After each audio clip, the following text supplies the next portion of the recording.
Hello, good afternoon. Glad to be here and talk to you a little bit about M&A. It's clearly a topic I have lots of passion for. I started in M&A in investment banking actually 11 years ago. These were the days when ringtones were huge. It was like little green frogs on the mobile phone.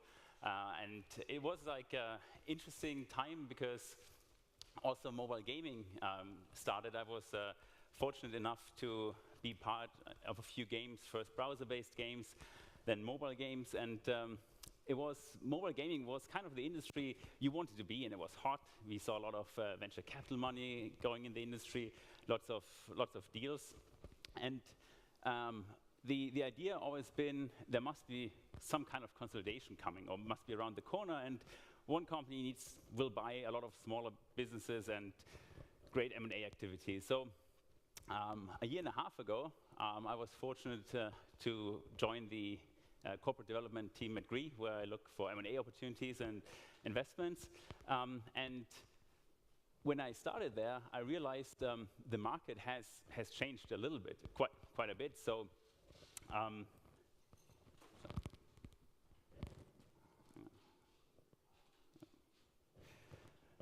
then a few weeks ago, I came across this article in the Wall Street Journal, which I thought is quite good. Record spending on video games. I thought, awesome, that's why I'm in that industry. That's fun. Although then, a few days later, I saw this article saying mobile becomes in the hostile environment. So I thought, how can that be? How can that consolidation that we all thought helps all of us, how will that work out? So I thought it's always good to start with the macro picture and look at the overall industry. So in the Western world, our industry is still growing. The revenues, they grow 30% year over year. It's good because growth, that's why we are all in here. We want to see growth. On the other hand, if you look a little bit deeper, we see that downloads been in the Western market flat, slightly decreasing over the last 2 years, which means that it's harder and harder to get your game on the phone and find new players. On the other hand, if you have a game in the market, it's great because the industry is growing. And then also the underlying drivers of our industry, they change a bit. We've heard it, Josh mentioned it in his opening presentation, and we heard it out through pretty much all other presentations tonight, this afternoon. Production costs increased quite a lot.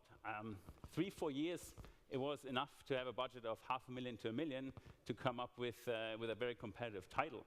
Today, $5 million to $10 million is not a surprise. Also, user acquisition costs, they skyrocketed. I don't know the exact numbers, but roughly, if you want to bring a title into the top 100 grossing, you need to be prepared to spend $20 million or more, right? This is quite a lot of money. As a consequence, LTV requirements increased quite dramatically. Games need to monetize in order to sustain the high UA spend. And what we've heard throughout the afternoon as well, live ops becoming more and more important. Games, they are a service business nowadays, and teams need to prepare to operate games for many years. So we kind of looked, in order to get a feeling for the numbers, we looked at the new titles in the top 1,000, which were launched in 2014.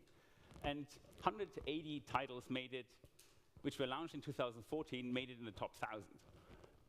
This year, only 100 titles made it in the top 1,000, which were launched this year, which is means it's quite hard to come up with a good game and get traction in the top grossing charts. However, on the bright side, our industry is growing, right? That's why growth is good. So when we look at titles in 2014, which made over the year $5 million or more, there were only 70. This year, titles in the top, which made more than $5 million a year, are almost 150. So barriers to entry are really, really high, and they're getting higher over time, but also the market opportunity is increasing. So the question is then, how will consolidation play out, right? Is there end game to it?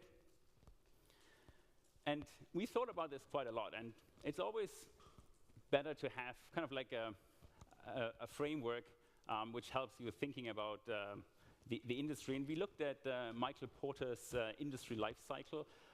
Probably everybody who went to business school had to read one of Michael Porter's books. It's a life cycle you see in every industry. It doesn't matter what industry. It starts with a new technology, rapid growth, shakeout, maturity, and eventually an industry declines.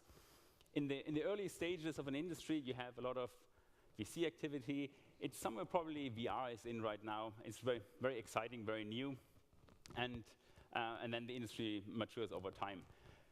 We also looked at the console space, because the console space has a lot of similarities with our mobile gaming industry.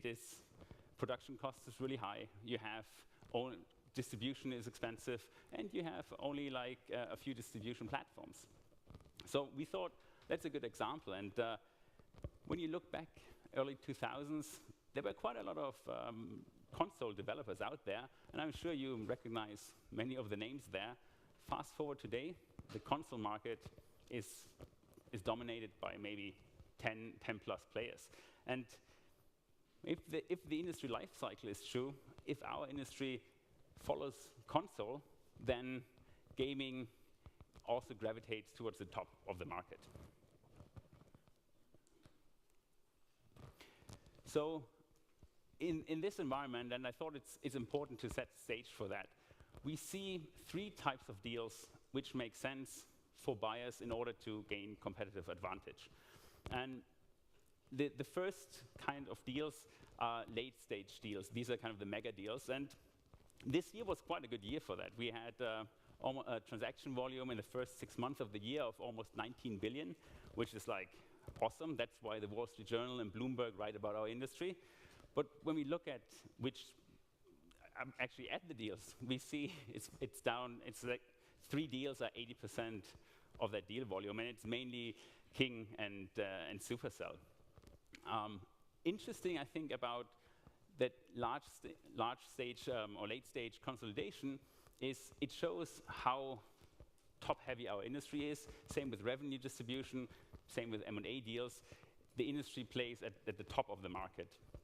And looking at valuations, those deals were somewhere priced 3-4 times revenues, somewhere like 7 to 10 times EBITDA.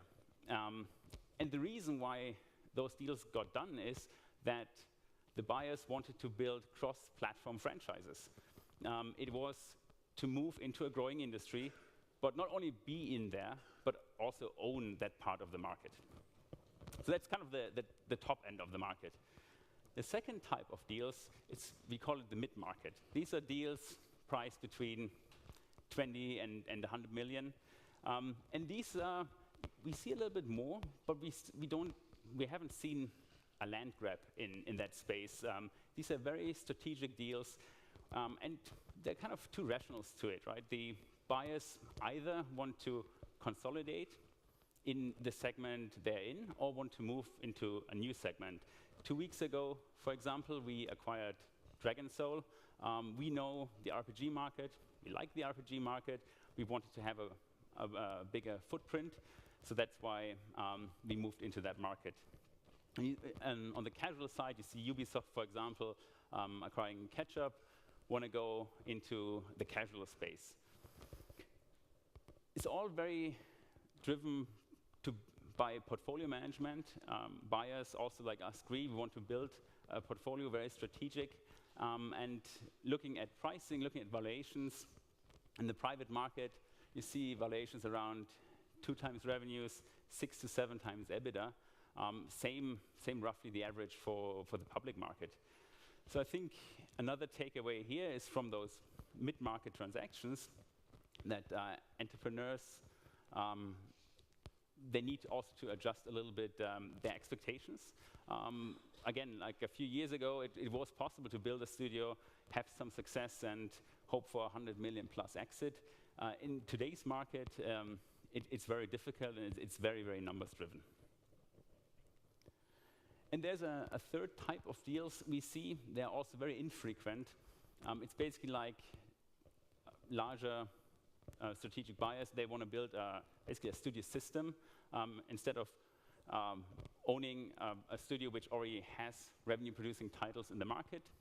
That's a move to hedge the bets, find a studio with a great team you can believe in, and then basically hope that in 1 to 2 years they build a great game. You find some synergies between the larger and the smaller studios. What's interesting here is there haven't been a lot of those deals, and when we look at the deals which happened, I think pretty much all of the companies, they knew each other prior to closing the deal. They either had business relationships before, they were in the same city, so there was some kind of a connection. It's not a deal type which happens out of the blue through basically a sales process. It's more like an organic process. And in terms of valuation, it's pretty hard to price smaller studios because there are no numbers, right? Like if we have KPIs, if you see downloads, if you see revenues, it's easier to apply traditional valuation frameworks like multiple analysis or DCF. For those deals, you see them more like being priced or done like a publishing deal, where we have some arrangement how to work together, and then a future ref or profit sharing agreement.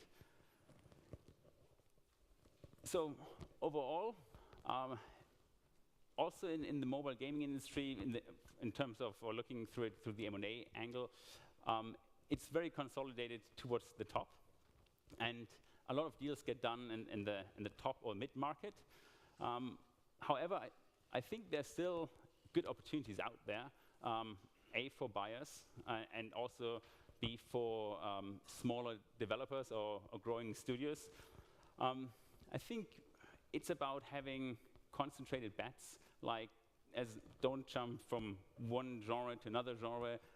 It's really like focus on something, specialize in a certain type of games or a certain game loop, and try to have a competitive advantage, because that's eventually what buyers are looking for. They're looking to find competitive advantages in the market, and if a studio can bring that to the table, that makes it very interesting. Live ops, another great opportunity for studios, and also in terms of M&A, acquiring those live ops opportunities.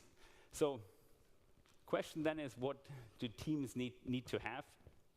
I think it's the specialization what buyers are looking for, something a larger company doesn't have in-house, but a smaller company can bring to the table where they have expertise. A track record obviously helps, because eventually when you buy a gaming company, you buy a team, right? KPIs help to price deals and to put it into perspective, and it is to find that competitive advantage on the buy side. So if then the seller has the right price expectations, I think there's still a strong case for M&A. So I think overall, yes, the market is not easy, right? But I guess we all knew that when we started in mobile gaming, that this won't be an easy ride. But if a company makes it in this market environment, then the opportunity is much, much larger than it was a few years ago. Thanks.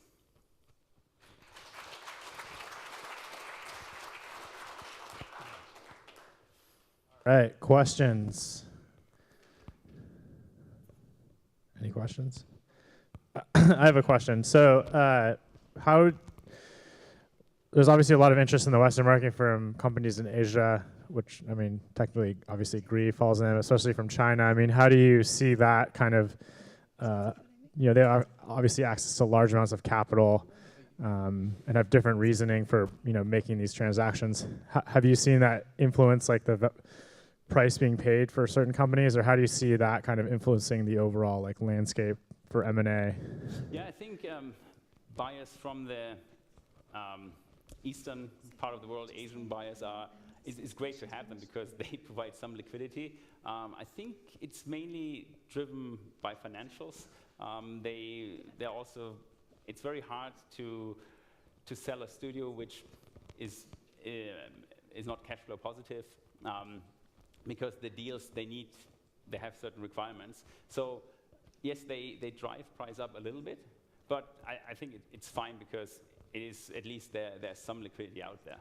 I see. So basically, unless you have strong enough revenues and profit, it's not necessarily for strategic reasons around like your game. It is because we're in this mature market environment. It's very risky to invest heavily in a very early stage studio because you don't know the outcome, right? I mean, I've been doing that for many years. I've been doing nothing else than mobile gaming for the last 1.5 years, only looking at M&A deals day in and day out, and I can't predict if a studio makes it in 2 years from now. You don't even, because you don't know where the market is in 2 years. You don't know where the studio is in 2 years. So from a buyer's perspective, the safer bet is to invest or buy something with stable cash flow because you know the life cycle of games increased. Cool. Any other questions? We have one. Excuse me. You guys? All right, Jeff. Good afternoon. It's nice to be between you and drinks, right? It's always fun at this point. So what are you guys targeting for your M&A pursuits? Are you, from a category perspective, are you looking to align with your current target demographics? Are you looking to diversify, or are you okay with both? Yeah, we have, at Gree, we have basically two businesses. We have our business in Japan, which takes care of the Asian part of our business, and Gree International, where I'm based in San Francisco, we look at the Western market. We have, which is great, we have a lot of flexibility. We can pretty much do anything from early stage investment up to like a larger M&A transaction, but in theory. But when if we then look at the market and how mature it is, we focus on studios which have strong KPIs, strong financials, and we feel very comfortable in the world we are in, which is mid-core, which is strategy and RPG. I think it's hard for a studio like us to suddenly run a match 3 game, for example, right? We don't have the infrastructure in-house. We need to build that.